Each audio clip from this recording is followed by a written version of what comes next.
Раз. Так, добрый день, уважаемые участники и гости круглого стола, а также члены дискуссионного клуба ProLife. Ведущим сегодняшнего мероприятия буду я, Нестеров Симон Тимофеевич, я студент-магистрант первого курса юридического факультета СУФУ. Президиумом Всероссийского Центрального исполнительного комитета было принято постановление об автономной Якутской Социалистической Советской Республике как федеративной части РСФСР с административным центром в городе Якутске. Данный регион стал самым крупным на территории России и самой большой административно-территориальной единицей в мире. В 2022 году состоится историческое событие – столетие образования Якутской автономной республики, празднование которого станет самым крупным национальным, духовным и политическим событием. Основной целью празднования столетия образования Якутской ССР является вовлечение каждого жителя республики в социально-экономическое и общественно-политическое развитие Республики Саха-Якутия на основе его интереса в улучшении комфортности среды проживания и повышении благосостояния населения. Итак, приветственное слово предоставляется доктору юридических наук, председателю Якутского регионального отделения Ассоциации юристов России, профессору юридического факультета Северо-Восточного федерального университета Александру Николаевичу Кимкинмену.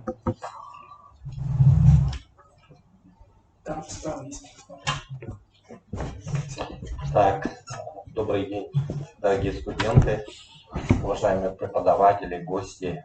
Сегодня мне очень приятно приветствовать вас на очередном заседании студенческой дискуссионной площадки ProLife, которую мы ведем уже с 2018 года. И на наших заседаниях обсуждаются различные актуальные проблемы в жизни нашего общества, вопросы реализации Конституции Российской Федерации, Конституции Республики Саха-Якутия, ну и, конечно же, проблемы защиты интересов студенчества. Я думаю, что с помощью этого проекта студенты различных высших учебных заведений, а также средних специальных учебных заведений учатся дискутировать на основе аргументов, а не на основе эмоций. Они учатся выступать с определенными докладами, определяют тематику своих выступлений. Ну и самое главное, они участвуют в дискуссии, задавая те или иные вопросы, которые их затрагивают и интересуют.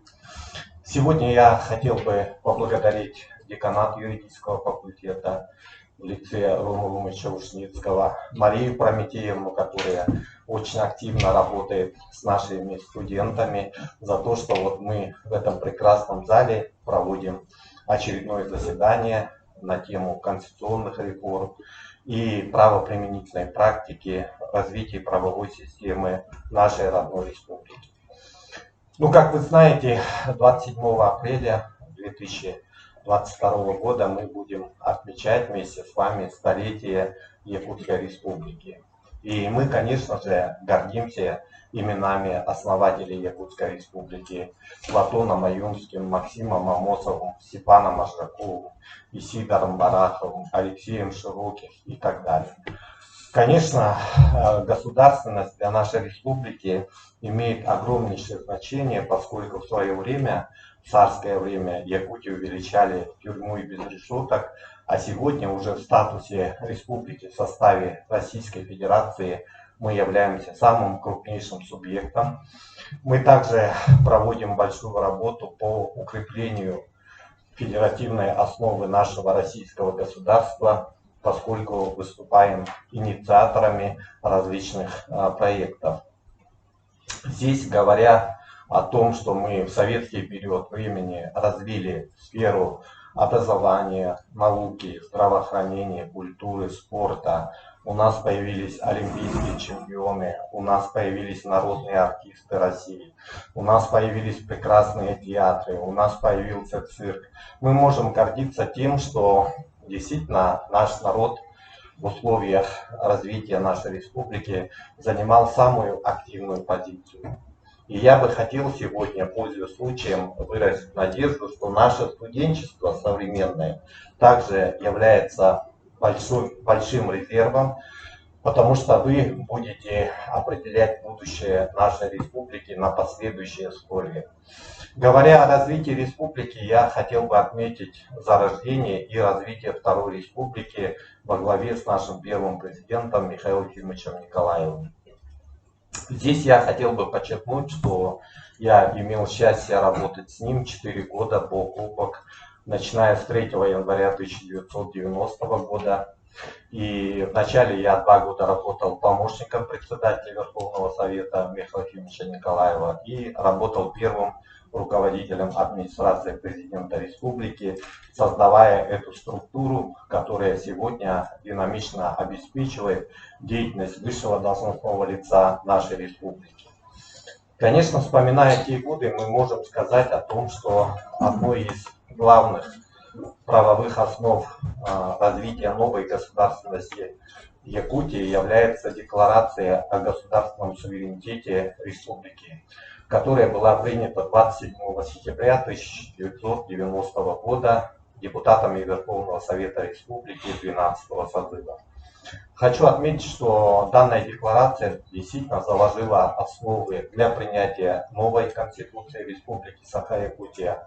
Более того, иногда бывают скептики, которые оценивают данный документ с каким-то оттенком сепаратизма. На самом деле это не соответствует действительности, поскольку я хочу отметить, что мы данную декларацию принимали именно в поддержку декларации о государственном суверенитете РСФСР, которая была принята первым съездом народных депутатов России 12 июня 1990 года. И как вы, наверное, помните, по конституционному праву мы 12 июня 1991 года избрали первого президента России в лице Бориса Николаевича Ельцина. Вот почему ежегодно 12 июня мы вместе с вами отмечаем День России и проходят разного рода патриотические мероприятия, проходят различные дискуссии о том, как нам развивать Россию. Хотел бы также отметить, что благодаря инициативе нашего президента, в том числе 31 марта 1992 года был подписан федеративный договор. На мой взгляд, он является государствообразующим. На мой взгляд, он является тем документом, который сохранил Россию в том виде, в котором мы сегодня живем. Конечно же, сегодня Россия развивается, в ее составе 85 субъектов. И как мы помним, после референдума Республика Крым и город федерального значения Севастополь вступили в ряды субъектов Российской Федерации и развиваются. Конечно же, сегодня мы живем в непростое время, когда идет специальная военная операция. Это, конечно же, усложняет нашу жизнь, изменяет привычный образ нашей жизни.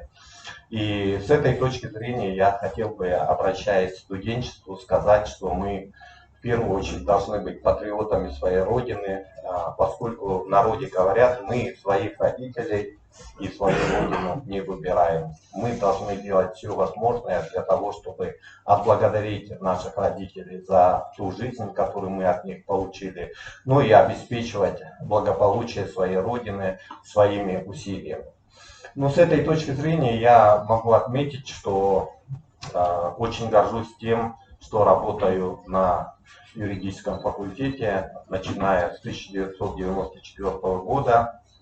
Тогда это был историко-филологический факультет, потом у нас образовался историко-юридический факультет, ну и только в 2000 году у нас образовался самостоятельный юридический факультет. И горжусь тем, что благодаря инициативе нашего патриарха, профессора Михаила Михайловича Федорова, в 1994 году я стал заведующим кафедрой правоведения. Тогда это была единственная кафедра. Ну, я работал вместе со своими учителями Альбиной Афанасьевной Степановой, Саргаланой Николаевной Федоровой, Дмитрием Николаевичем Мироновым, Михаилом Михайловичем Федоровым. Ну и тогда мы обратили взор на то, чтобы совершенствовать юридическое образование, вдохнуть какое-то новое дыхание, укрепить наши взаимоотношения с Московским государственным университетом, потому что в то время была проблема даже с наличием учебников. Да? Вот сейчас в эпоху интернета это как бы не проблема. А тогда мы учились, будем говорить, с бумажных носителей. И хочу отметить, что тогда мы вместе с Михаилом Михайловичем и Ольгой Дмитриевной Максимовой разработали концепцию развития юридического образования на период до 2020 года. И в соответствии с этой концепцией вот как раз у нас образовался самостоятельный юридический факультет, который сегодня является флагманом Северо-Восточного федерального университета, и ежегодно конкурс у нас является одним из самых высоких.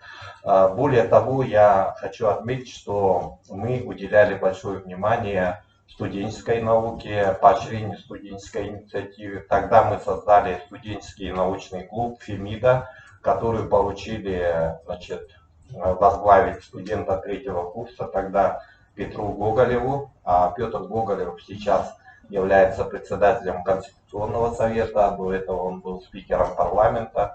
То есть мы говорим о том, что работа вот в подобного рода форматах развивает вашу инициативу, развивает и расширяет вашу компетенцию, ваш кругозор.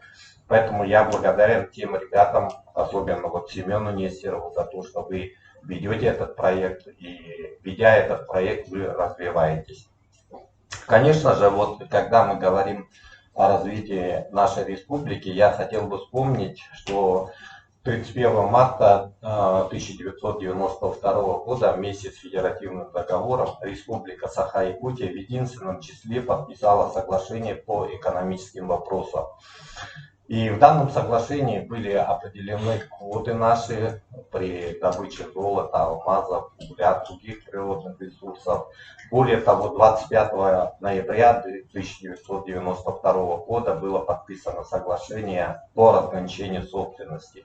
Вот эти два соглашения, они стали основой для того, чтобы наш бюджет развивался, и мы в то переходное время смогли, так сказать, должным образом пережить. Почему я так говорю? Потому что в советское время мы жили при плановой экономике, ну а потом уже нужно было переходить на рыночные рельсы. Сегодня мы работаем, и в развитии нашей республики большой вклад, конечно же, внесли помимо первого президента Михаила Ефимовича Николаева и второй президент Вячеслав Анатольевич Суров, и третий президент Егор Афанасьевич Борисов, и нынешний всенародно избранный глава Республики Саха-Якутия Арсений Сергеевич Николаев, который совсем недавно награжден орденом за заслуги в развитии республики, в развитии России. Хочу отметить, что нас впереди ждут определенные трудности, но тем не менее я думаю, что на основе ваших хороших знаний, уровня компетентности мы все эти преграды преодолеем. И я уверен, что последующие 100 лет именно с вашим участием это будут годы развития, годы реформ, которые принесут благосостояние. На этом я хотел бы завершить свое приветственное выступление и пожелать успехов сегодняшнему заседанию нашего круглого стола. Спасибо за внимание. Спасибо большое, Александр Николаевич, за прекрасную и напутственную речь. Далее приветственное слово предоставляется заместителю председателя Конституционного совета, Совета Республики Саха-Якутия Мироновскому Олегу Борисовичу. Добрый день, дорогие друзья. Очень приятно вас видеть. Выражаю благодарность и признательность Александру Николаевичу. Он у нас локомотив подобного рода мероприятий. Я представляю сегодня Конституционный совет и в двух словах уложусь в плане 5-минутной, мне отведенный, и в двух словах сообщу о том, что собой представляет данный орган. Представляя меня, уважаемый ведущий, как раз таки оговорился, сказав суд конституционный, да, инерционно. Эта инерция, она будет еще какое-то определенное время сохраняться, потому что наш конституционный суд почти 30 лет функционировал. Это жизнь такая достаточно продолжительная для государственного органа, учитывая динамику глобальных перемен современных. Поэтому конечно, эта инерционность, она во многом даже является приятной. Вот. Значит, ну, как вы знаете, в результате конституционных реформ, которые были осуществлены на федеральном уровне правового регулирования, значит, конституционное реформирование конституционного законодательства в части судоустройства и судебной власти было существенно реформировано, пересмотрено. Как вы знаете, сегодня функционируют, значит, принятые и действуют нормативные правовые акты, которые регулируют порядок судебных процедур обжалования нормативных правовых актов. Я имею в виду Кодекс административного судопроизводства. Значит, был принят такой кодекс именно для того, чтобы урегулировать публично-правовые споры, которые возникают между гражданами и публичной властью, как законодателем. Далее, значит, были пересмотрены полномочия Конституционного суда Российской Федерации, они были существенно расширены в части нормы контроля конституционного регионального законодательства, как вы знаете. Вот.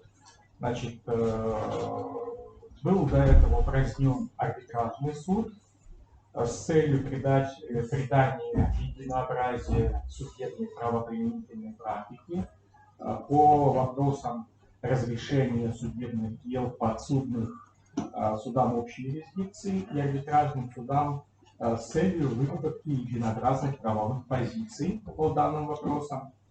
И вот эти реформы, вот эти этапы реформирования судебной власти и судоустройства, значит, начиная с упразднения Высшего арбитражного суда Российской Федерации, далее включение в юрисдикцию судов общей, реформирование полномочий судов общей юрисдикции в контексте действия процессуальных норм Кодекса административного судопроизводства, расширение полномочий Конституционного суда в части конституционного нормоконтроля регионального законодательства. Вот эти все факторы, вот эти реформы, этапы этих реформ привели в результате к упразднению конституционного правосудия в субъектах Российской Федерации. Вследствие того, что приняты и действуют правила Кодекса административного судопроизводства, я еще раз повторяюсь и скажу, что, значит, данные правила процедуры судопроизводства, они как раз таки обеспечивают доступность граждан к правосудию судов общей юрисдикции путем обжалования действий или бездействия органов государственной власти, органов местного самоуправления или должностных лиц, в том числе и субъектов Российской Федерации. Следовательно, эти функции были возложены на суды общей юрисдикции. Эти функции были возложены на суды общей юрисдикции. И, следовательно, стала существовать ситуация дублирования этих функций. Дублирование функций судов общей юрисдикции по правилам Кодекса административного судопроизводства, осуществление, в том числе, значит, и нормоконтроля регионального законодательства, и функции органов судебного конституционного контроля субъектов Российской Федерации. И вот эти вот процессы, вот эти вот тенденции в результате привели к тому, что судебная система Российской Федерации была реформирована в пользу судов общей юрисдикции, и было принято решение, значит, в их пользу. И, следовательно, это повлекло за собой упразднение судебных органов конституционного контроля субъектов Российской Федерации. Надеюсь, понятно, да, почему это произошло? Вот. Но, тем не менее, федеральный законодатель, учитывая то, что субъекты Российской Федерации являются государственными образованиями имеют собственную государственность, имеют собственные органы государственной власти, имеют собственную конституцию либо устав и собственное законодательство. Для чего и почему? Потому что в условиях существования федеративной природы российской государственности существует разграничение предметов ведения и полномочий между федеральными и региональными государственными органами. А что это значит? Это значит, что сферы правового регулирования общественных отношений разграничены по компетенции этих органов. Следовательно, если сферы правового регулирования общественных отношений разграничены в условиях существования федерализма, необходимы и нормативные правовые акты, которые будут регулировать общественные отношения в соответствующих сферах. Поэтому субъекты Российской Федерации наделяются федеральной конституцией полномочиями осуществлять собственное законотворчество. Следовательно, это законотворчество должно осуществляться в рамках и в пределах полномочий субъектов Российской Федерации. Это означает, что эталоном для законодателя субъекта Российской Федерации является региональный основной закон, Конституция, Устав.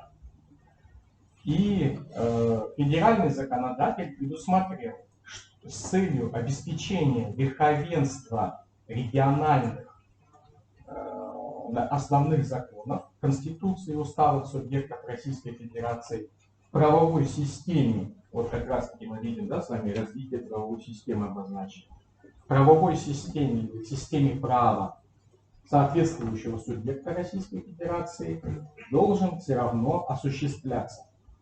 Для того, чтобы Конституция, Устав являлись реальностью фактической и обеспечивалось ее соблюдение. Поэтому было принято решение о создании в Республике Саха-Якутия в соответствии с федеральным законодательством, конституционным законодательством Конституционного совета, ну, можно сказать, в качестве вот альтернативного такого госоргана Конституционному суду, который будет также осуществлять конституционный контроль, но уже не судебный, но тем не менее государственный. Поэтому Конституционный совет является органом государственной власти, осуществляющий конституционный контроль, обеспечивающий соответствие нормативных правовых актов субъектов Республики Саха-Якутия Конституции Республики с целью реализации конституционных принципов правового государства, народовластия как субъекта Российской Федерации. С этой целью Конституционный совет, как это предусмотрено федеральным конституционным законодательством, осуществляет свои полномочия по внесудебному, но государственному конституционному контролю нормативного регулирования, которое устанавливается органами государственной власти Республики Саха-Якутия, в том числе парламента республики, главы республики и правительства республики, а также органов местного самоуправления и должностных лиц с целью обеспечения соблюдения конституционной законности и верховенства положений Конституции Республики. Но так как орган является уже не судебным, его решения являются не постановляющими, а рекомендательными. В соответствии с законом о статусе Конституционного совета, решения Конституционного совета в части нормоконтроля, которые будут содержать в себе правовые позиции Конституционного совета, в том числе о неконституционности нормативного регулирования, подлежат обязательному рассмотрению органов государственной власти, которые приняли данный нормативный акт в трехмесячный срок. И по результатам такого рассмотрения органы государственной власти, издавшие нормативный акт, который являлся предметом рассмотрения Конституционного совета, который был признан несоответствующим Конституции, либо соответствующим Конституции, но в данном Конституционным советом истолковании, тогда соответствующий компетентный орган, издавший данный акт, должен рассмотреть и принять решение по данному вопросу. То есть вот такие полномочия и такого вот, значит, в современных условиях деятельность нашего Конституционного совета. То есть в современных условиях судебная система обеспечивает, значит, защиту прав граждан в части оспаривания действий нормативных правовых актов субъектов, в том числе и нашей республики, в судах общей юрисдикции. Но при этом действия нормативных правовых актов, которые касаются региональных вопросов регулирования и связаны с общественными отношениями, которые урегулированы нормативными правовыми актами Республики Саха-Якутия, подлежат рассмотрению в Конституционном совете. Но именно в той части, в которой определяется их конституционность, содержание положений этих актов. И в завершении еще буквально 2 слова о том, что Конституционный совет в соответствии с законом о его статусе вправе обращаться в уполномоченные органы государственной власти, уполномоченные по правам человека, по правам предпринимателей и по правам ребенка, органы местного самоуправления, в том числе депутаты муниципалитетов в количестве 1/3 из состава представительных органов, а также народные депутаты республики. Поэтому граждане могут также обратиться в Конституционный совет, обратившись к соответствующим депутатам народным нашей республики, либо к муниципальным депутатам, которых они избирали. А они уже в свою очередь аккумулируют эти запросы и направляют в Конституционный совет.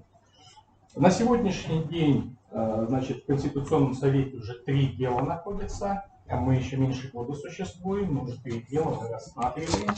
То есть эта динамика свидетельствует о том, что востребованность в деятельности Конституционного совета существует, объективно существует. И надеюсь, что его деятельность, и я внесу, разумеется, свой посильный вклад в его деятельность, будет обеспечивать защиту прав и свобод граждан, проживающих в нашей республике, и деятельность Конституционного совета будет обеспечивать качество и повышение эффективности правового регулирования общественных отношений в нашей республике в целях достижения благополучия многонационального народа нашей республики. У меня все, спасибо. Выражаем огромную благодарность за прекрасную речь Олегу Борисовичу, а мы, в свою очередь, продолжаем говорить о конституционных реформах и развитии правовой системы Якутии. Мы напоминаем, что выступающие должны придерживаться временных рамок во время своего выступления. Далее мы приглашаем студентку 3-го курса Егорову Лилиану Николаевну, студентку Якутского финансово-экономического колледжа, а также молодого специалиста Семена Эрнста Борисовича с докладом на тему полномочия региона. Здравствуйте.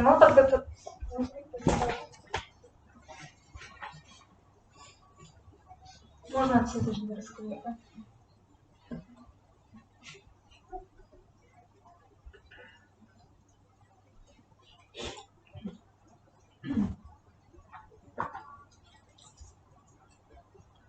Мы подготовили легкую информацию, введение для сегодняшней темы конституционной реформы и развития правовой системы Якутии. Как известно, в истории развития государственности Республики Саха представлены 3 вида основного закона. Устав о управлении инородцев, записано то, что есть, то есть кодифицировано.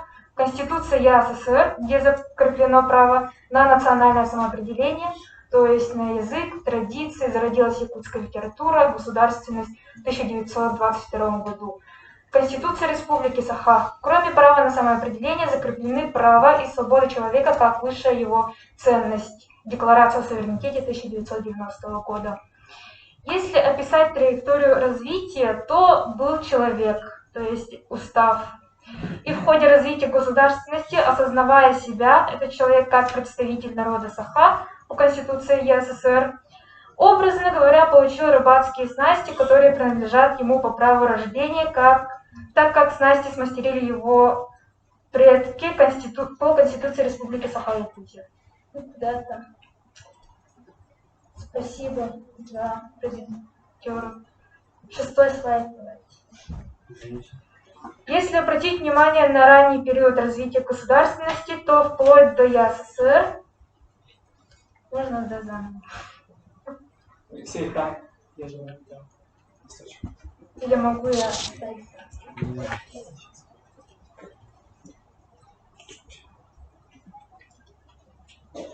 Шестой слайд.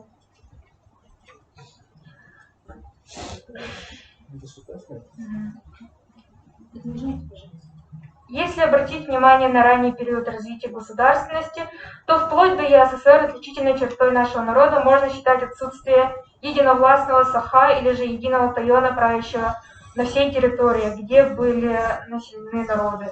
В связи с чем розненные национальные местечковые элиты были озабочены в основном вопросом выживаемости. И между тем наиболее практически значимые вопросы, то есть затрагивающие большинство, решались сообща, учитывая многие мнения, поэтому следовало бы считать наш менталитет исконно парламентским. А в следующем советском периоде по стране доминировали идеи национально-культурной и территориальной автономии, исходя из многонационального характера государства. Для нас это момент перехода с прав губернии на автономную республику, не суверенную. Была репрессия, так как суверенитет Якутии значил бы для центра потерю контроля и единоличной власти над богатейшим сырьевым регионом. В период становления советской власти, как утверждает ученый совет Игиан Арсия, основной идеей программы Трудового союза было создание Российской демократической федеративной республики парламентского типа. А российская история уверена, что Трудовой союз Саха соединял идеи областничества и национального суверенитета, демонстрируя преемственность целей и задач первой политической организации 1905 года во главе с Василием Никифоровым, что впоследствии проявилось в движении конфедералистов. В периоде становления Республики Саха-Якутия государственный суверенитет, экономическая самостоятельность на основе самофинансирования республики способствовали укреплению его экономической базы, резкому подъему уровня культуры, образования и защищенности населения. К концу 90-х годов республика стала одной из динамично развивающихся регионов. В отличие от большинства, я выражаю благодарность земле-матушке за ее природные богатства. Учитывая политическую ситуацию того времени, полагаю, что действия и решения тогдашнего руководства отвечало тем вызовам, которые имели место быть, что обеспечило относительную стабильность республики и стало фундаментом для дальнейшего развития.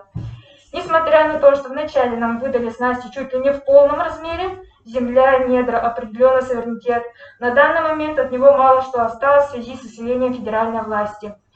Со дня принятия Конституции Республики, со дня строительства демократической новой Якутии прошло 30 лет, и нам уготована честь меры своих полномочий решать задачи по улучшению жизни якутян. Верится, что в обозримом будущем молодежь сделает вклад по дальнейшему развитию государственности республики, ее сохранению для будущих поколений в том объеме, в каком она есть.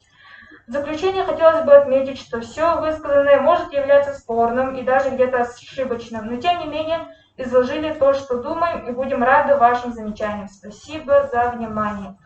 Для вас доклад готовили 3 дня, среднее по экономике и бухгалтерскому учету и высшее по мировой экономике. Спасибо еще раз за внимание. Так, спасибо за очень интересный доклад. Я напоминаю то, что мы работаем в формате круглого стола, так что вы можете подготовить свои вопросы, если у вас возникнут, а также дискутировать. Спасибо за очень интересный доклад. Действительно, ваша проблема, которая была поднята в докладе, является очень актуальной. Далее мы приглашаем студентов Якутского колледжа инновационных технологий Арбузенко Дарью Игоревну, студентку первого курса, и Агафонову Ксению Григорьевну, студентку второго курса. Специальность правоохранительная деятельность. Доклад на тему конституционной реформы и развития правовой системы в Якутии.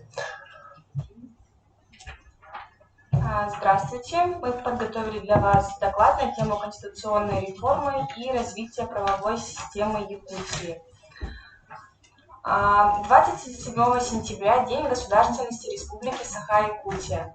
27 сентября 1990 года была провозглашена Декларация о государственном суверенитете. В октябре 1991 года в Якутии был учрежден пост президента.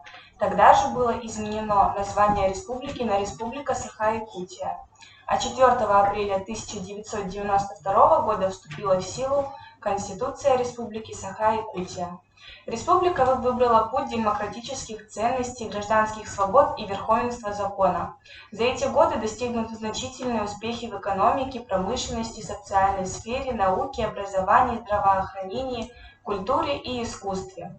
В 90-х годах прошлого столетия среди проблем России была проблема формирования и обеспечения развития новой российской государственности.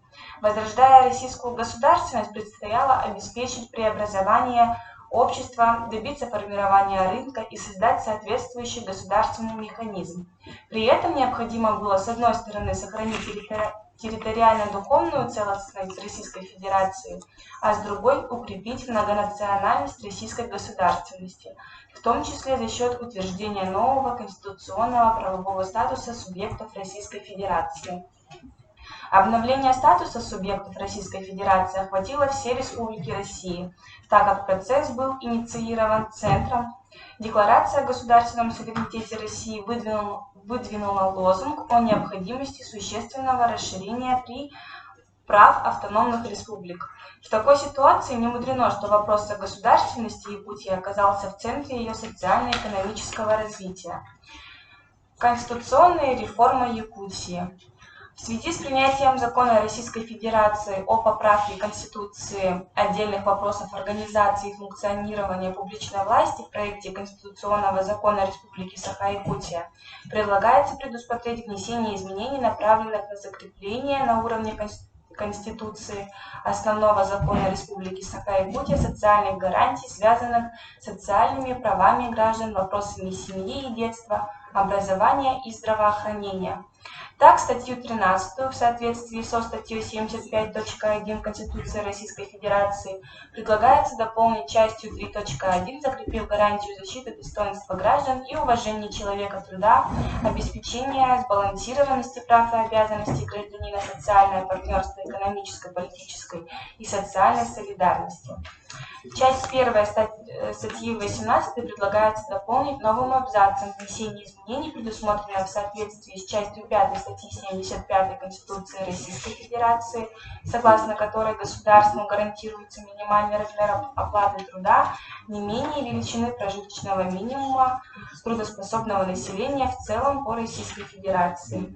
В соответствии с частью 4 статьи 68 Конституции Российской Федерации, часть 1 статьи 32 предлагается дополнить абзацем, предусматривающим, что в Республике Саха-Якутия культура является уникальным наследием ее многонационального народа. В статье 38, устанавливающей предметы ведения Республики Саха-Якутия, предлагается уточнение в части замены слов агропромышленный комплекс словами сельское хозяйство.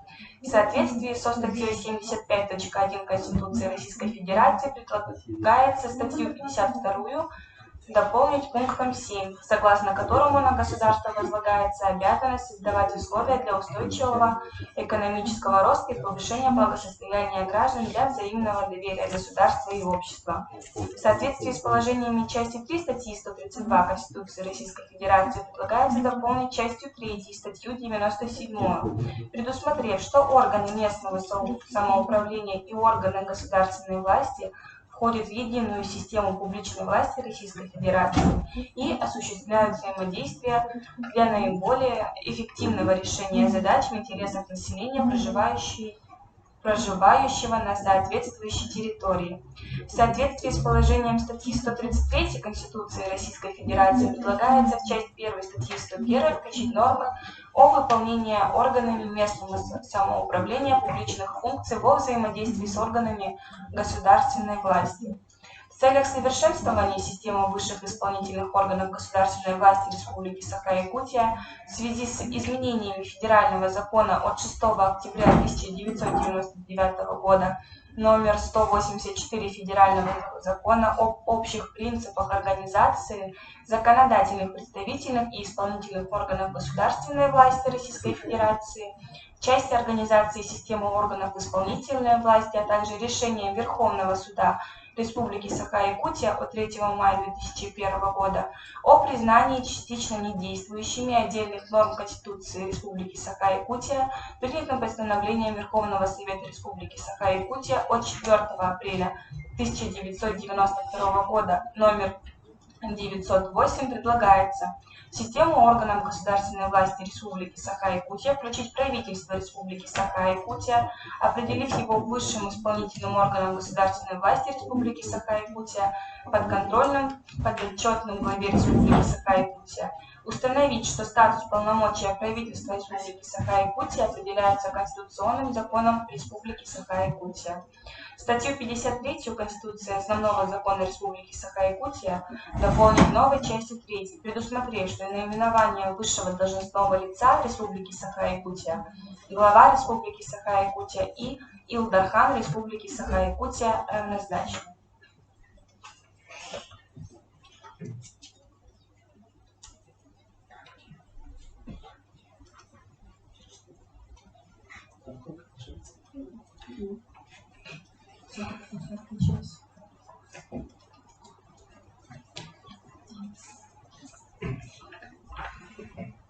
Установление новых форм взаимосвязи между Российской Федерацией и Республикой и их нормативное закрепление предоставило Республике Саха реальную самостоятельность в решении неназревших проблем и повлекло за собой необходимость реформирования государственно-правовых институтов, прежде всего представительных и исполнительных органов государственной власти.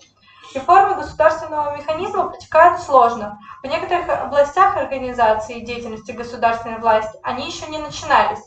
До настоящего времени нет целостной концепции реформирования представительных и исполнительных органов государственной власти в Республике Саха-Якутия.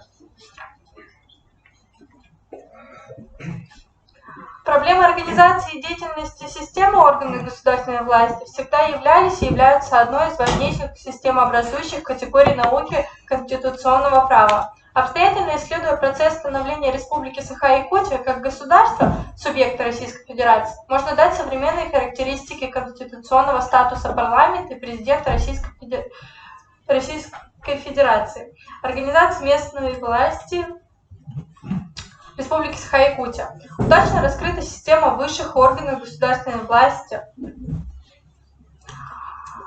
В ряду важнейших политико-правовых событий в истории любого государства выделяются конституционные реформы. Таковые, по сути, знаменуют собой коренные изменения в общественном и государственном устройстве. Учитывая, что в тексте основного закона могут вноситься изменения, различные по своему объему и значению, по форме и последствиям, необходимо разграничить реформы от схожих процессов.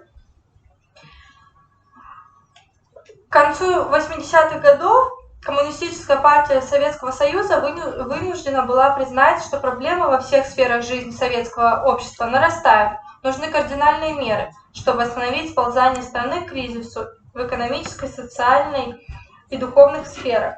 Следует отметить, что образование различных форм национальной государственности создавало определенные благоприятные условия для социально-экономического, культурного, политического развития народов, для консолидации их в нации.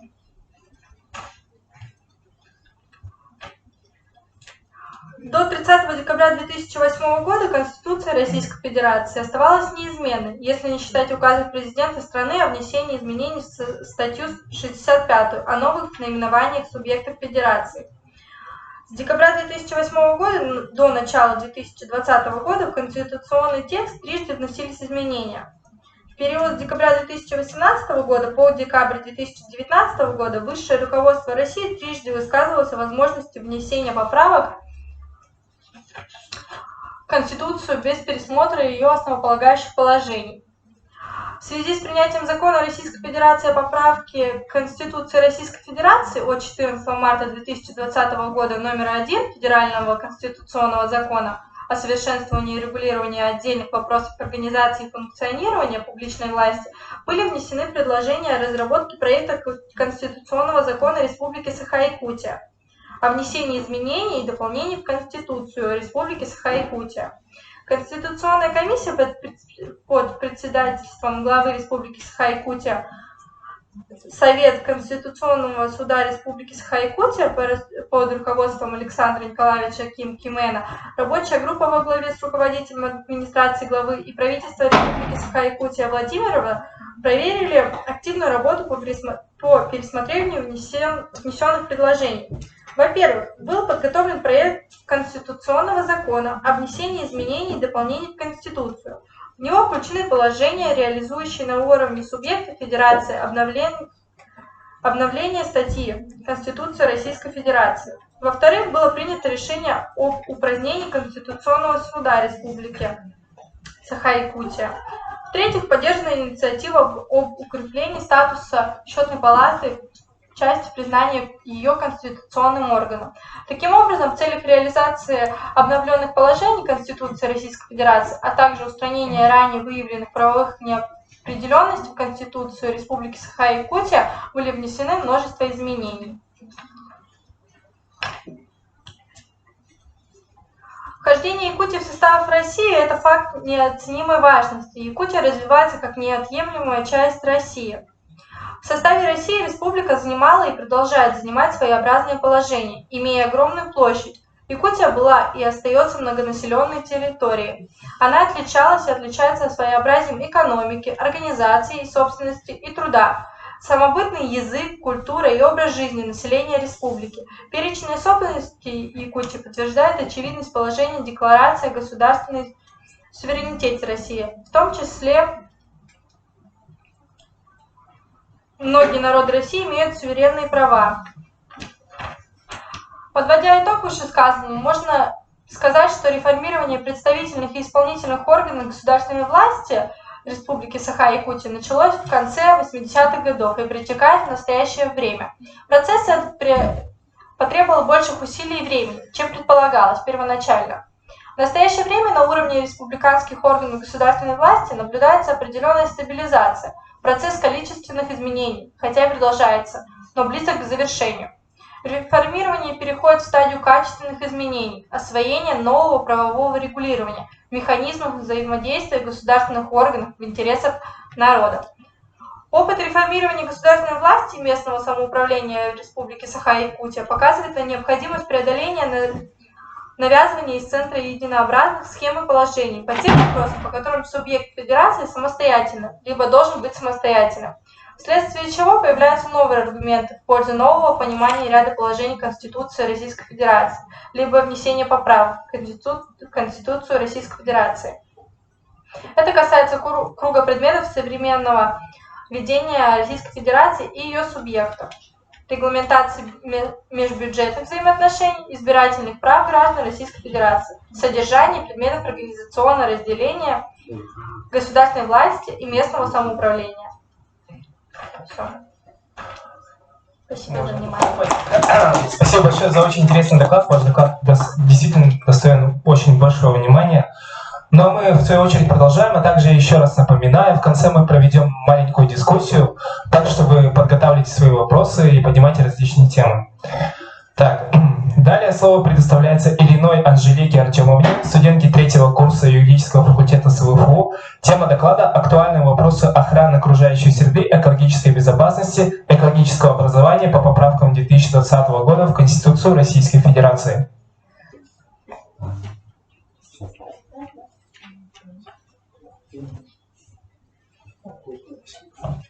Раз. Тема моего доклада – это, как ранее сказали, актуальный вопрос охраны окружающей среды, экологической безопасности, экологического образования по поправкам 2020 года в Конституции Российской Федерации.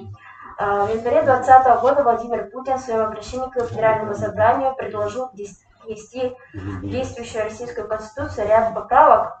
Законопроект о совершенствовании регулирования некоторых вопросов в организации публичной власти, который предусматривает внесение изменений в основной закон России, также содержит перечень норм, которые вносят изменения в положение в Конституцию Российской Федерации 1993 года. Хотелось бы сказать, что в контексте вопросов конституционной реформы следует отметить, что, по мнению многих политиков, да, скажем, юристов, которые причастны к данному проекту, действующее положение Конституции Российской Федерации не требует пересмотра, но здесь необходимо учитывать конкретные социально-исторические условия, что необходимо для эффективного функционирования государства. В связи с этим очевидно, что основной закон должен соответствовать уровню развития общества, отвечать его потребностям. Поэтому предлагаемые поправки призваны скорректировать некоторые аспекты правового регулирования, определяют стратегию дальнейшего развития России, обозначают такие вопросы социальные, политические и других важных сторон жизни нашего российского общества. Эти проблемы, получается, определяют важность введения гарантий экологической безопасности на конституционном уровне за счет уровня экологической культуры, экологического образования и экологического образования. В частности, в статье 71 данной Конституции предлагается уточнить пункт Е, изложив его в редакции, определяющий, что к предметам исключительной ведения Российской Федерации относится установление основ федеральная политика и федеральная программа в области экономического, экологического и культурно-национального развития Российской Федерации. Пункт Д данной статьи, часть 1, предлагается в новой редакции, в которой к предметам совместного ведения Российской Федерации и ее субъектов будут отнесены такие, как природопользование, сельское и сельское хозяйство, охрана окружающей среды и обеспечение экологической безопасности, а также охрана памятников истории и культуры. Основные изменения в сфере защиты экологических прав касаются положений статьи 114 Конституции, которая определяет полномочия правительства Российской Федерации. Также еще предлагается дополнить данную статью пунктом Е6 следующего содержания, что государство создает условия для развития системы экологического воспитания граждан, воспитания, скажем, экологической культуры. Очевидно, что эти предложения будут в дальнейшем уточняться, развиваться. В этой связи следует отметить, что актуализация вопросов обеспечения экологического правопорядка, а также экологической безопасности ведется уже сравнительно несколько лет. В своих посланиях Федеральному собранию Российской Федерации президент часто обращается к этой теме. Получается то, что он еще хочет призвать молодежь к данной тематике. Современное нормативно-правовое регулирование природопользования в России определяется в определенных случаях необходимостью не только охраны природной среды, но и в то же время обеспечения прав коренных малочисленных народов. Утвержденная в 2017 году стратегия экологической безопасности, которая определяет основные направления обеспечения экологической безопасности страны, в пункте 45 указалось, что решение основных задач государственной политики должно осуществляться в этой сфере, в том числе в направлении экологического образования и повышения осведомленности в направлении экологического образования и просвещения у граждан, получается. Считаю, что одной из важнейших задач системы образования, семьи и других институтов общества является повышение экологического сознания, формирование способностей к экономному и бережному использованию природных ресурсов, активной позиции человека по отношению к природе. Сегодня в преддверии экстенсивного освоения природных ресурсов Севера и Арктики Российской Федерации необходимо предпринять кардинальные меры по обеспечению устойчивого развития стратегического для судеб мира региона. Вместе с тем, в ближайшей перспективе вряд ли возможно одновременно обеспечить во всех регионах Российской Арктики и Севера сохранение и улучшение качества окружающей среды радикальную рационализацию использования природных ресурсов. Республика Саха-Якутия по социально-экономическому и культурному развитию по комплексу природно-климатических условий и государственного регулирования охраны окружающей среды является одним из ведущих регионов Арктики и Севера Российской Федерации. Обеспечение экологической безопасности является все равно основным условием устойчивого развития, поэтому республика в первую очередь должна устранить экологические опасности и угрозы. Решение задач обеспечения экологической безопасности целесообразно нужно разбить на несколько этапов. И в заключение, вот задачи, которые стоят сегодня перед российским обществом. На это направлена работа по обеспечению на конституционном уровне гарантии обеспечения прав и свобод в экологической сфере. При этом должны быть обеспечены единство и согласованность государственной политики, в том числе охрана окружающей среды, организация ранее сказанного рационального природопользования и обеспечение экологической безопасности. Считаю, что в эту систему должны быть включены и вопросы эколого-культурного образования, что может быть обеспечено только путем создания научно обоснованных моделей экологического образования и воспитания такого характера у самого человека. Поэтому, иными словами, можно сказать, что любые действия, направленные против природы, объявляются антиконституционными. У меня все. Спасибо за внимание. Спасибо за очень интересный доклад. Вы подняли очень важную тему по поводу экологии. Я лично заметил. Ну а мы продолжаем. Следующие наши спикеры — это студенты Арктического государственного агротехнологического университета Петров Станислав Игоревич, студент первого курса, группа «Экономика, бизнес и планирование», а также Ефимова Виталина Яковлевна, студентка первого курса, группа «Экономика и бизнес-планирование». Тема доклада — Конституция Российской Федерации и ее реализация гражданами России. Права и обязанности, честь и долг.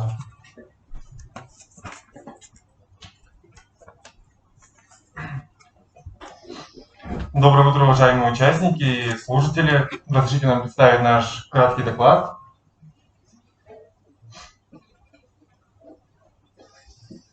На наш взгляд, одними из актуальных на сегодняшний день конституционных прав и обязанностей является воинская обязанность и реализация творческих возможностей.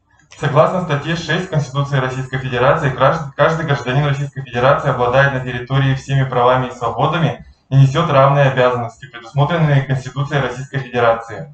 Как мы сказали ранее, для начала разберем одну из наиболее важных и актуальных на сегодняшнее время обязанностей гражданина России. Это воинская обязанность. Согласно статье 59, во-первых, защита Отечества является долгом и обязанностью гражданина Российской Федерации. Во-вторых, гражданин Российской Федерации несет военную службу в соответствии с федеральным законом. И в-третьих, гражданин Российской Федерации, в случае, если его убеждениям или вероисповеданию противоречит несение военной службы, а также в иных установленных федеральными законами случаях, имеет право на замену ее альтернативной гражданской службы. Плюсы для трудоустройства после службы в армии. Личные качества иногда важнее знаний и навыков. Служба в армии помогает развить личные качества, которые очень ценят работодатели. После армии молодые люди становятся более дисциплинированными, в то же время они учатся проявлять инициативу. Я сам, как человек, который уже реализовал свои конституционные обязанности, касающиеся службы в армии, могу с уверенностью сказать, что после службы в армии человек становится более ответственным. Они умеют быстро принимать решения и ориентироваться в меняющейся обстановке. Армия развивает одно из наиболее ценных качеств — устойчивость, что глубоко ценит работодатель. На сегодняшний день увеличилось число граждан, избегающих службы в вооруженных силах Российской Федерации из-за действий российских войск на Украине, так называемой специальной военной операции. Они убеждены в том, что солдат срочной службы отправляют на Украину, что является фейковой информацией. Представитель Минобороны Российской Федерации Игорь Коношенков заявил 28 февраля в ходе общения с журналистами, что в военной операции на Украине принимают только офицеры и военнослужащие, проходящие военную службу по контракту. Так что можно смело реализовать свои конституционные права и обязанности, касающиеся службы в армии Российской Федерации, которые в дальнейшем откроют вам большие возможности для дальнейшего трудоустройства и не только. Так же, как мы упомянули ранее, в Конституции Российской Федерации есть закон о реализации творческих возможностей, который тоже актуален на сегодняшний день. Последняя редакция статьи 44 Конституции Российской Федерации гласит, во-первых, каждому гарантируется свобода литературного, художественного, научного, технического и других видов творчества, преподавания.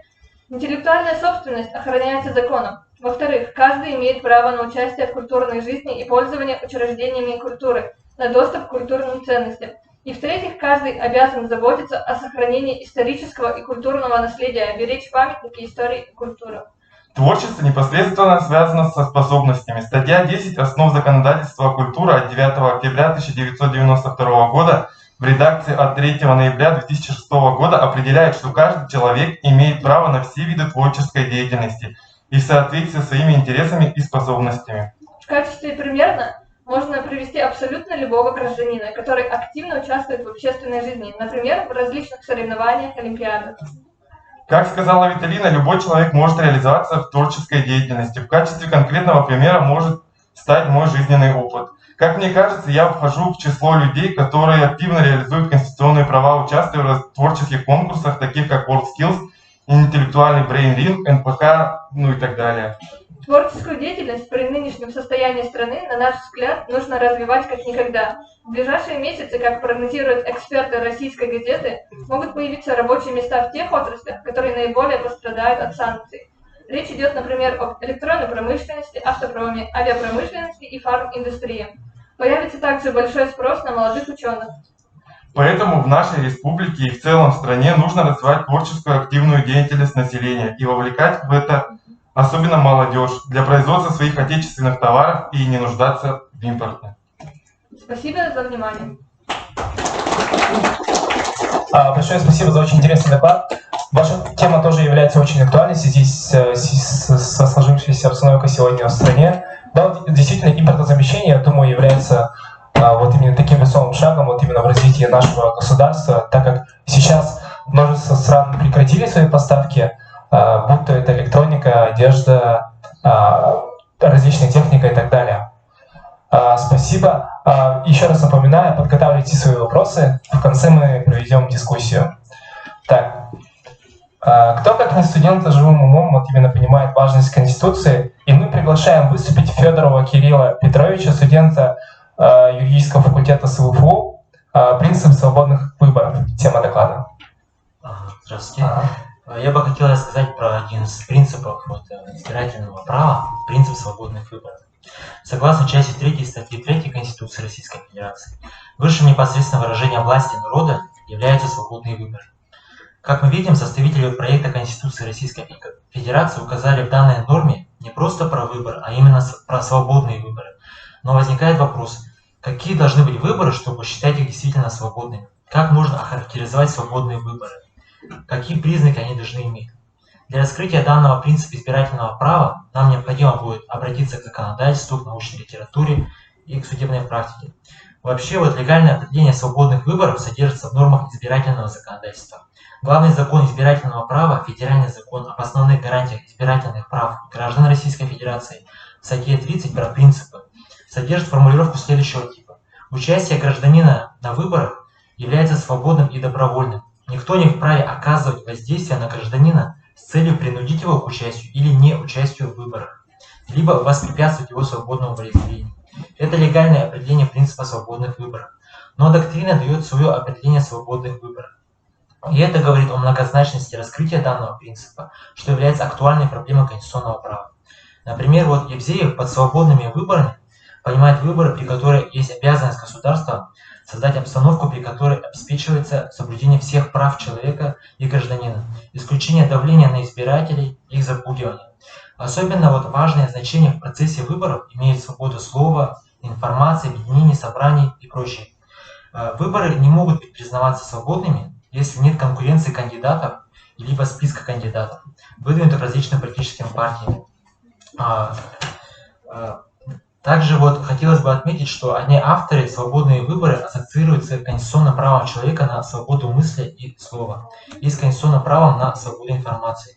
К числу важнейших условий подлинно свободных выборов относится информация, обеспечивающая избирателю реальность возможность выбора одного из нескольких кандидатов посредством свободного волеизъявления. Свободные выборы предполагают честные сведения о каждом кандидате. Избиратели должны лучше знать своих кандидатов. Также определение и раскрытие принципа свободных выборов дал и Верховный суд Российской Федерации. Принцип свободных выборов упоминается более чем в 280 решениях Верховного суда Российской Федерации. В определении Верховного суда содержится следующее. Принцип свободных выборов означает обеспечение гражданам и иным участникам избирательного процесса возможности без какого бы то ни было влияния, насилия, угрозы применения насилия или иного противоправного действия сделать свой выбор относительно своего участия или же неучастия в выборах, допускаемая законом формы и законными методами. Актуальной проблемой избирательного права остается до сих пор вопрос о понуждении избирателей к голосованию. Принцип свободных выборов, как принцип, закрепленный в законодательстве, в отличие от других принципов избирательного права, подвергается, как правило, к многочисленным нарушениям, что подтверждает реализуемая практика и обосновывается на научной доктрине. Государство со своей стороны в лице парламента приняло все нормы гарантии для того, чтобы принцип свободных выборов действительно существовал в России. Гарантиями соблюдения данных норм является соответствующая юридическая ответственность. На практике в ходе каждой избирательной кампании наблюдаются нарушения по понуждению к голосованию. Как правило, принуждению к голосованию, к сожалению, подпадает особый электорат государства, это бюджетный электорат. Это, как правило, работники бюджетной сферы, или как их науки любят называть, это административный ресурс. Под такую категорию подпадают работники образовательных организаций, чаще всего это учителя школ, студенты, пенсионеры, государственные муниципальные служащие, иные лица, получающие прямо или косвенно финансирование со стороны бюджета. Причины такой субординации объясняются просто. Бюджетный электорат просто зависит от поступаемых со стороны бюджета средств. Люди получают заработную плату из бюджета и зависят от своего руководства. Руководство, которое подчинено другому вышестоящему руководству. К сожалению, такая практика часто наблюдается в ходе каждой избирательной кампании. Решением данной проблемы, по нашему мнению, является искоренение такого поведения именно со стороны руководителей. Поскольку субординированные лица, это студенты, обычные работники, не могут, как правило, пойти против своего руководства из-за своего должностного или служебного положения. Трудно представить работника, который пойдет против своего начальства. Именно руководящие лица должны понять, что нельзя принуждать своих избирателей идти на избирательные участки, открепляться от своих избирательных участков поближе к месту работы или учебы для того, чтобы объединенно в одно время прийти на избирательный участок и проголосовать за того или иного кандидата. Другим решением данной проблемы могло бы стать улучшение эффективности работы со стороны правоохранительных органов. Это прокуратуры, МВД, Следственного комитета. Ну и, естественно, со стороны независимого государственного органа избирательной комиссии в борьбе с данным злом, поднимающим искусственно явку избирателей и, возможно, победу определенного кандидата или списка кандидатов. К слову, некоторые кандидаты действительно получают свою власть или же право на власть именно путем нарушения исследования принципа свободных выборов, что вызывает только огорчение. Естественно, государству невыгодна низкая явка избирателей в ходе каждых выборов, которая говорит де-факто о нелегитимности действующей власти при явке избирателей, допустим, 15-20% от общего количества 100%, что является абсолютно оправданным в связи с отменой порога явки избирателей в ходе выборов, которая еще и теряет интерес к выборам каждый год и снижает свое доверие к выборам.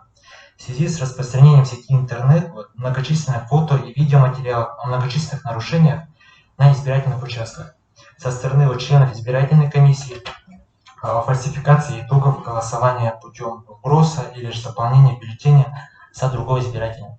Задача государства в данном случае это вернуть максимальное доверие населения к выборам путем принятия различных мер, это видеонаблюдения, развития института наблюдателей, членов избирательной комиссии с правом совещательного голоса, отсутствие нарушения со стороны членов избирательных комиссий, приглашение международных наблюдателей, а не искусственно поднимать явку избирателей на каждых выборах путем нарушения основополагающего исследования принципа свободных выборов, что является необоснованным и носит риск оправдания положения о правовом государстве России, закрепленного в статье 1 Конституции Российской Федерации. У меня все.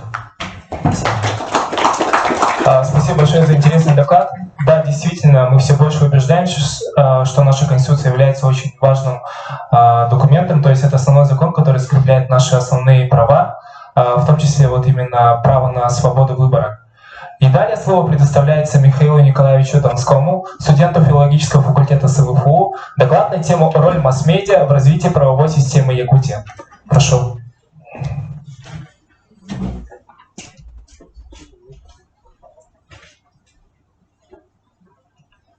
Добрый день, уважаемые участники круглого стола и гости. Меня зовут Михаил Донской, филологический факультет, и хочу представить вашему вниманию мой доклад «Роль масс-медиа в развитии правовой системы Якутии». Средства массовой информации всегда играли ключевую роль в развитии государства, демократии и просвещения. Она прочно заняла свое место в культурной, политической, экономической и социальной стороны жизни общества. В обязанности журналиста также входит стоять на страже защиты правовых предписаний. Выделяются следующие функции, которые внесли свой вклад в развитие правовой системы Якутии. Регулятивная, интегративная, непосредственно организаторская и идеологическая. Возьмем, к примеру, регулятивную функцию. В данном случае журналистика координирует деятельность членов общества и участвует в решении споров сложных правоотношений между сторонами ради справедливости. Методом убеждения приводит человека к решению проблемы и удовлетворяет обе стороны.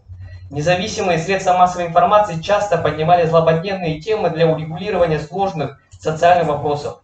Приведу в пример всем известную проблему обманутых дольщиков. Без вмешательства СМИ проблема могла не решиться долгими годами. И когда СМИ вновь подняла проблему, то система исправления работы сдвинулась в пользу обманутых дольщиков при помощи новых законопроектов. И один из успешных является законопроект об экскроу-счетах для ИЖС. Также интегративная функция, в частности, направлена на объединение и консолидацию разного слоя населения и индивидов для решения политических проблем как способ волеизъявления народа. Избирательное право предполагает прямые и открытые выборы для выдвижения кандидата в органы власти. В этом случае законодатель обеспечивает реализацию избирательского права для граждан, а журналистика консолидирует социальные группы. Государственные устные СМИ Якутии, такие как ЯСИА, Якутия Дейли и так далее, информировали людей во время проведения выборов о нахождении избирательных участков, о ходе избирательного процесса, переводили фотофакты избирателей в самых отдаленных районах, мотивируя людей, участвуя в голосовании, и информировали об избирательных правах гражданина России. Также функция непосредственно организаторская. В данном случае средства массовой информации прослеживаются как организатор во взаимоотношениях с другими социальными институтами. Предлагает общими усилиями разрешить проблему или претворить в действие любую идею различными инструментами речевого воздействия, чаще всего методом просьбы. Также можно утверждать, что возникновение печати в Якутии диктовались также функциями, как и которые выполняла национальная печать, а именно пропаганда, агитация, распространение алфавита и организаторская работа. Именно они несли образование широкую массу. В нынешних условиях средства массовой информации создавались как раз-таки площадки для обсуждения с привлечением широкой общественности для обсуждения о конституционных реформах. Также функция идеологическая. Журналистика выступает создателем диалога, трансформации будущего устройства общества. Используя метод речевого воздействия пропаганды, создают нужную среду для воздействия и убеждения сознания человека.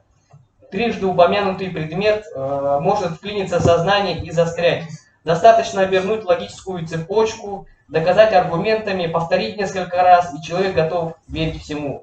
Начиная с 1917 года в Якутии разные политические партии стремились иметь свой печатный орган, чтобы убедить людей, склонить в свою сторону. И так появилась на свет газета социал-демократов. 18 марта 1917 года вышел первый номер газеты «Социал-демократ». Главными объектами взаимодействия любой пропаганды являются всегда адресант и адресат. Главная задача адресанта – это довести идею, которая доведет до определенных конкретных действий. Газета «Социал-демократ» вела пропаганду большевистские идеи, союзом рабочего класса, крестьянства, установление народовластия, 8-часового рабочего дня. В нынешних условиях обильное количество пресуппозиций в новостных материалах позволяет новостных материалах принимать информацию как нечто само собой разумеющееся. Учитывая вышесказанное, можно утверждать, что журналистика внесла весомый вклад в развитие правовой системы Якутии и принятие конституционных реформ, оказывала особую роль проводника и создателя диалога среди разных социальных групп и общественности. Спасибо за внимание. Спасибо большое за интересный доклад. Действительно, да, роль масс-медиа играет важнейшую роль в любой структуре, именно в рабочей сфере, в сфере государственных органов и так далее. Мы выражаем большую благодарность. А сейчас наш докладчик, к сожалению, он спешит, у него секция еще в другой конференции. Пожелаем ему удачи. Ага. Так. Далее лично я, заявив свои желания, тоже решил принять участие в данной конференции. Я являюсь заключительным докладчиком. Тема моего доклада — история права Якутии в дореволюционной и послереволюционной России. Взгляд Федора Михайловича Михаила Михайловича, прошу прощения. Так.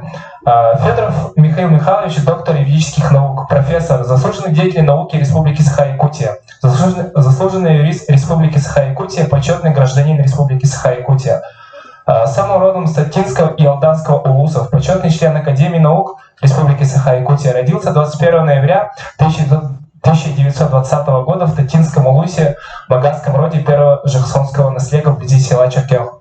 В 1937 году он окончил Черкелскую 7-летнюю школу и поступил учиться в Якутский речной техникум и судоводительское отделение. К сожалению, в 1938 году учебу пришлось оставить из-за болезни. После прохождения курса лечения в санатории Красная Якутия и Покровская в 1938-1939 годах он работал счетоводом в колхозе после социализма родного наследия. Михаил окончил правовую школу в городе Якутске. В 1940 году после окончания этой школы новоиспеченного юриста назначили помощником прокурора Амгинского района. Профессором Михаилом Михайловичем Федором были опубликованы монографии, сборники, а также статьи в газетах и сборниках. Исследуя его работы, мы изучим и исследуем заражение права на территории Восточной Сибири в составе России в дореволюционные и послереволюционные периоды. Правовая история Восточной Сибири, в частности Якутии, начала зарождаться после включения Якутии в состав Российской империи в XVII веке. Основным правовым памятником того времени является соборное уложение 1649 года. Соборное уложение, принятое Сеймским собором, регулировало общественные отношения в государстве. Этот свод законов также содержал нормы касательно ясачных подданных, и после того, как Российская империя включала в свой состав различные территории путем покорения Сибири, то на этих территориях для проживавших там народов она устанавливала ясак, то есть дань. Ясак устанавливался в качестве подати и принятию различными народами, в том числе и якутскими народом подданства. Соборное установило на сегодняшней территории Якутии для проживавших в ней народов следующие правовые основы именно в то время. Территория обитания ясачных подданных становилась собственностью царя, где русским запрещалось совершать какие бы то ни было относительно данной территории, какие бы то ни было сделки относительно данной территории. Имело свое место и законодательное признание обычаев якутского и других народностей. Также юридически была зафиксирована возможность применения обычного права народа Саха и других народностей. Стоит отметить, что соборное уложение 1649 года содержало вот именно, в свою очередь, мало нормативных предписаний касательно внутренней жизни ясачных народностей Восточной Сибири. В данное время Российская империя использовала систему тайонов с целью попытки осуществления государственной власти на местах территории Якутии. То есть тайоны — это таковой начальник, то есть власть использовала тайонов с целью добиться покорности проживавших там людей и получения казной всех домываемых на тот момент пушнины. Следует отметить то, что в последние четверть XVIII века якутские тайоны своей усердной работой смогли добиться своего внимания в Российской империи. Тайоны уже были вправе делегировать своих представителей в Москву. Так, в 1676 целых 3 тайона, такие как Мазар и Басеков Кангаласский, Нокто Никитин Намский, Трек Рускаев, Мегинским своим визитом посетили Москву и затем 3 января 1677 года подали в правительство Российской империи обширную челобитную. Как мы видим, заражение права на территории Якутии происходило повсеместно, и с приходом вот именно открывателей Михаил Михайлович Федоров с большим интересом изучал правовое положение народа Сибири до революционной России. Правовое положение народа Восточной Сибири относится к числу малоизученных проблем российского права. К началу XVIII века в Российской империи окончательно закрепляется абсолютная власть монарха, то есть абсолютная монархия. Российская империя на тот момент являлась мощным и сильным государством, с которым другие западные государства считались. Так для ясачных народов российская власть начинает использовать государственно-правовые средства с целью регулирования общественных отношений во всех сферах ясачных подданств. Так, 22 июля 1822 года был утвержден Устав об управлении инородцев.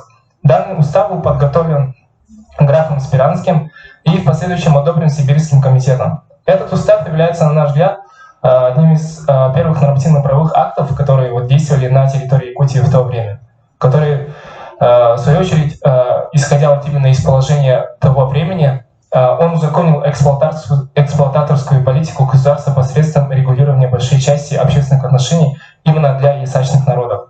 Согласно части 1 права инородцев, все обитающие в Сибири инородные племена именуют поныне ясачными по различным степеням гражданского их образования и по настоящему образу жизни разделялись на 3 главных разряда. В первый разряд включаются оседлые, то есть живущие в городах и селениях, во второй кочевые, занимающие определенные места по временам года Так, прошу прощения, тут опечатка вышла. По временам года. В третий бродячие или ловцы, которые переходили с одного места на другое. И таким образом, заканчивая свой доклад, я хочу заявить то, что вот именно первое регулирование, вот именно правовое регулирование на территории Якутии начало происходить с начала 17 века. И это является таким, я думаю, на мой взгляд, очень важным событием, потому что до того времени на нашей территории действовали только законы обычаев, то есть они не были нигде узаконены, не были урегулированы какими-то либо актами, то есть то же самое соборное уложение, оно являлось вот именно таким значимым документом в то время. И на сегодняшний день Конституция Республики Саха-Якутия, ну, как мы все знаем, она исходит из Конституции Российской Федерации, то есть она не должна противоречить тем принципам и нормам, которые закреплены в нашей Конституции, в основном законе. И на сегодняшний день вот именно мы думаем то, что Конституция наша продолжит развиваться, надеюсь, она больше не будет изменяться, и те вот именно нормативы, которые закреплены сегодня, будут в большей степени вот именно улучшать жизнь нашего населения. Большое спасибо. Так, и вот перед дискуссией нашей я хотел бы передать слово Александру Николаевичу Кимкимену. После, да? Ага. Так, дорогие участники и слушатели круглого стола, у кого возникли какие вопросы? У нас есть несколько минут для дискуссии. У кого-нибудь появились вопросы? Так, давайте тогда я начну. Как вы считаете, вот именно меня заинтересовал доклад студента юридического факультета Кирилла, прошу прощения, Федорова Кирилла, вот именно про принцип свободы выборов. Как вы считаете, вот именно каким образом можно избежать тот факт, вот именно давления руководства на своих подчиненных? То есть, как он упоминал в докладе, некоторые работодатели используют свое служебное положение, вот именно надавливают, то есть говорят им голосовать за определенного кандидата, но они в свою очередь не могут этому противостоять. Я тоже иногда сталкивался в практике, ну, не здесь, а мои друзья говорили то, что им с работы писали и просили их сфотографировать бюллетень и так далее. Думаю, ну, все это знают. Эта практика бывает иногда у нас. И как вы считаете, как можно вот это избежать вот именно сегодня в нашей стране? Но несмотря на это, республика показала высокие результаты выбора за округи, на которых по всей России.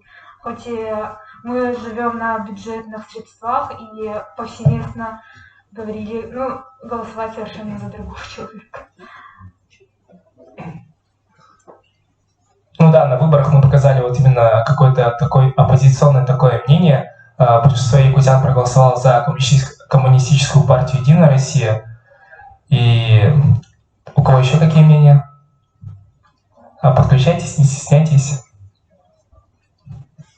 Так. И в его речи была правильная мысль, то, что люди должны знать программу партии и выбрать исходя из анализа. Вот интересно, как можно узнать эту программу, например, вот на недавнем выборе мэра мы там смотрели зарплату и тому подобное, или, ну, у вас есть идеи оценивать кандидатов как-то из других сайтов? Может создать какую-то медиа-точку?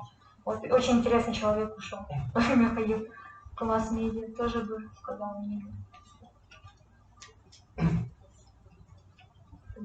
Так, у кого какие взгляды появились? А у слушателей нету, да? Никаких мнений, вопросов? Да, действительно, вот Федоров Кирилл затронул очень такую, наверное, болезненную тему, да, свободные выборы в Российской Федерации.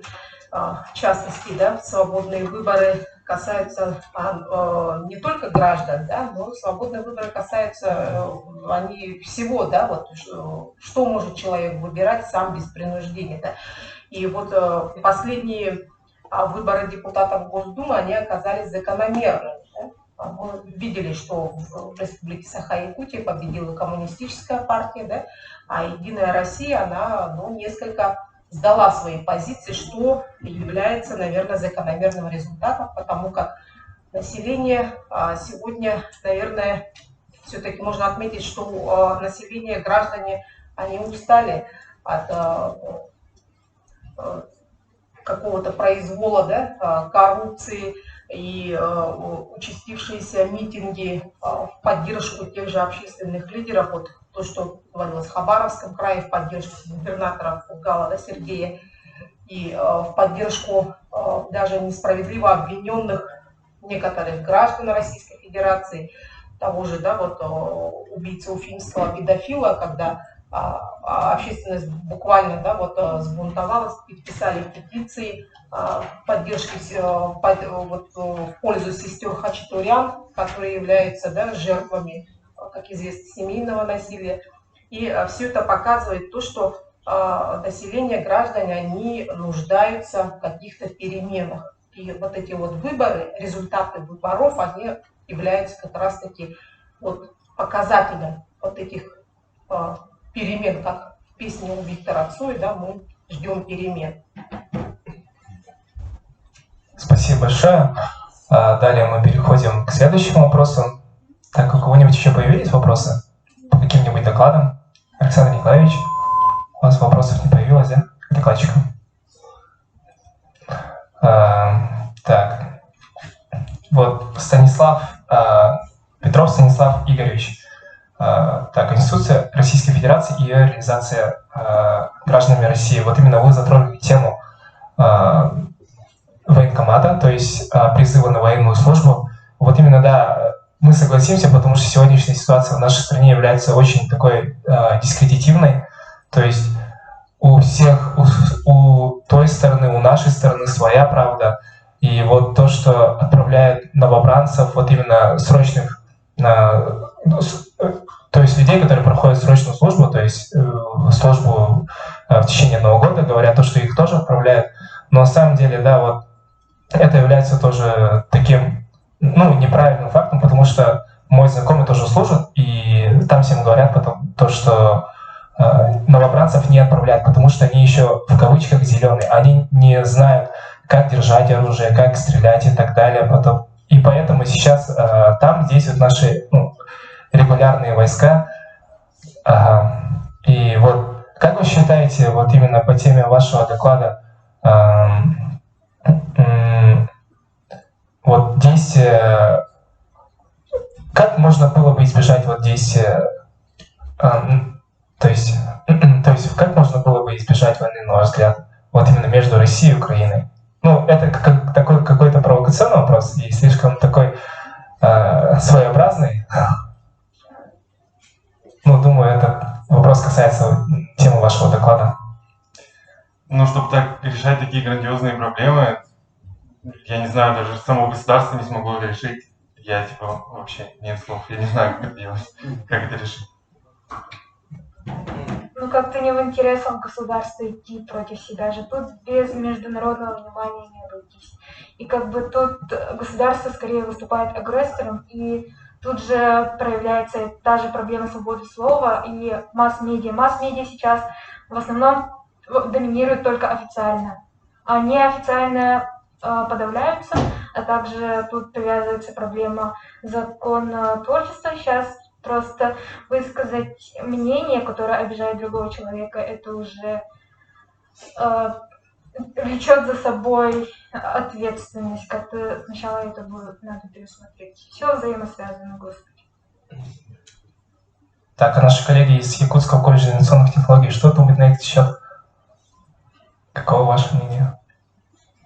Не стесняйтесь, подключайтесь к дискуссии. Мы здесь все свои. Нет, да? Так, ну думаю, тогда мы можем завершать наш круглый стол. И заключительное слово я хотел бы передать Александру Николаевичу Кимкимену. Пожалуйста. Дорогие студенты, я хотел бы поблагодарить вас за то, что вы представили такие замечательные доклады. Они на самом деле имели самый широкий спектр и охватывали все стороны реальной жизни в российском обществе. Ну и самое главное, вы были не согласны с теми или иными моментами, что меня удовлетворяет, потому что у вас есть свои мысли, и я думаю, что вот 27 апреля наступит, и уже начнется второе столетие нашей республики, и я думаю, что нам не будет стыдно иметь вот такую молодежь активную, студенческую, которая уже сегодня размышляет о том, как сделать жизнь лучше. Потому что все равно поколенческие изменения будут происходить, такова жизнь.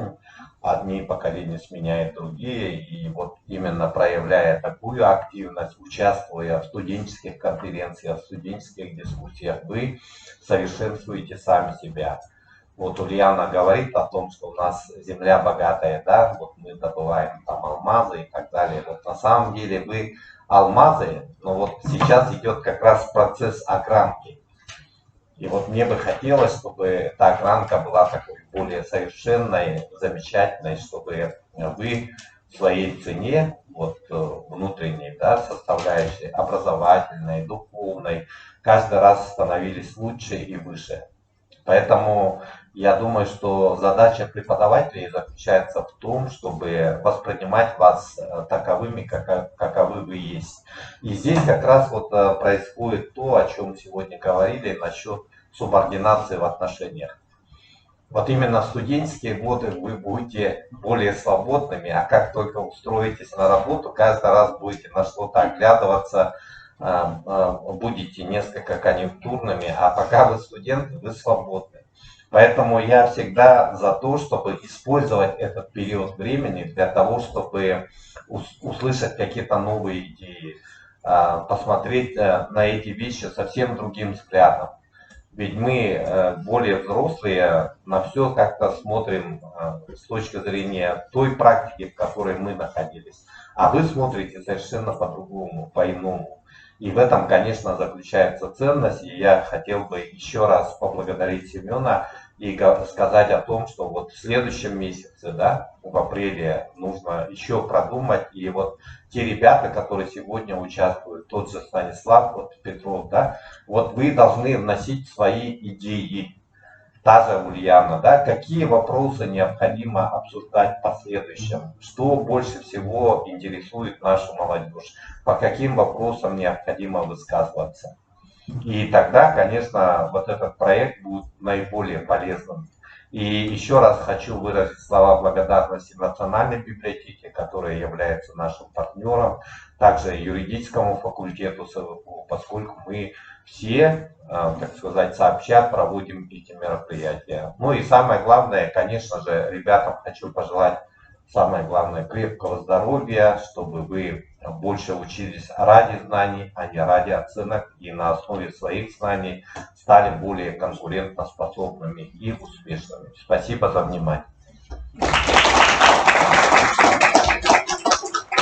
Так, прошу вас всех прийти сюда. Мы все сейчас дружно сделаем фотографию.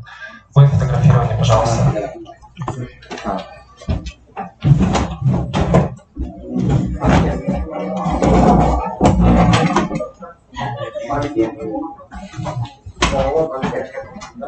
Ребята, давайте активно сюда сзади стали, по-быстрому. Ценим время, уважаем время свое и чужое. Так, некоторые могут сюда прийти.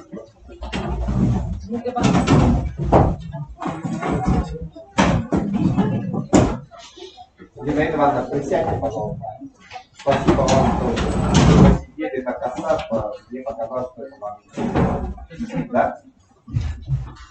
Девочки, проходите.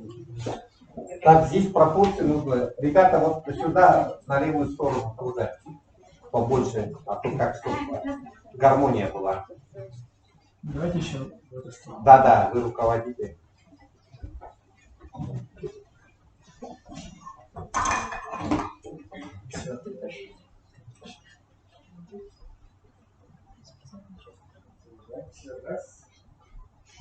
Улыбаемся, на улице весна. Настоящая.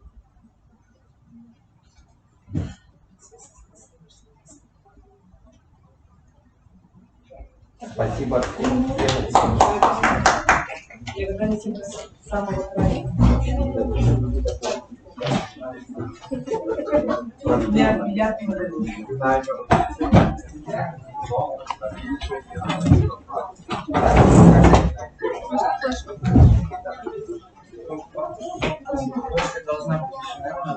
Да. Да. Это очень интересный проект.